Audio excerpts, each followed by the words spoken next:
Part 2 साया का हिसाब। अगले कई दिनों तक गांव में अजीब घटनाएं होने लगीं। रात के समय घरों के बाहर छोटे छोटे पद चिन्ह दिखते, धूप में भी ठंडी हवा चल जाती और कुछ लोगों ने दूर से लाल रोशनी की झलक देखी। मोहन दिन भर परेशान रहता। हर बार वह जंगल के बारे में सोचकर डर से कांप उठता। अर्जुन भी चैन से नहीं बैठता। उसकी आंखों में पछतावे की छाया थी।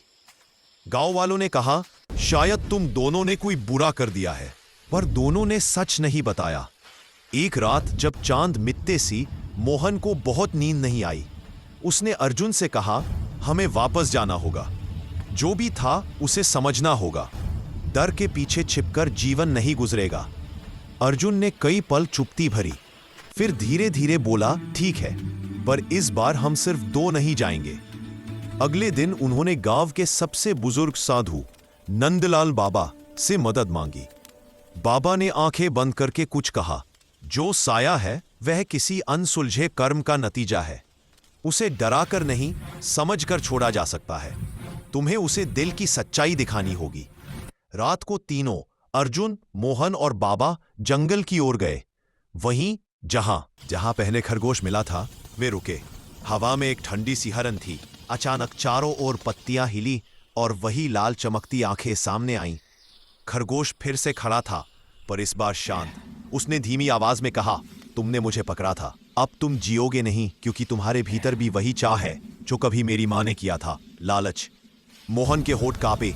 हमने तो बस शिकार किया था, हम नहीं जानते थे। बाबा ने नरमी से कहा, हर जीव की कीमत होती है।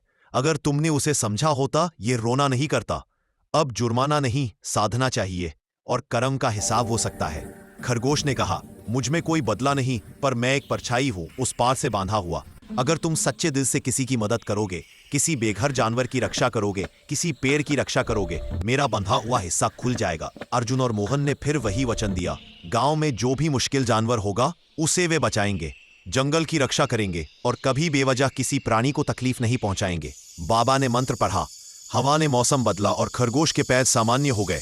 उसकी आंखों की लाल चमक धीमी पड़ी। उसने मुस्कुराते हुए कहा, तुम्हारे कर्म बदलेंगे तो मेरा बंधा हुआ भाग भी आजाद होगा।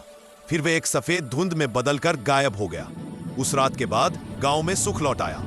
अर्जुन और मोहन ने सच में अपने जीवन बदले। उन्होंने अब शिकार छोड़ा, पेड़ों की रक्षा की और गांव के बच्चों को जंगल की कहानियां सुनानी शुरू की। कई सालों बाद लोग कहते, कभी रात में अगर चांद पूरी तरह से न दिखे तो कहीं दूर एक खरगोश दौड़ता नजर आ जाता है, जैसे कोई धन्यवाद दे रहा हो।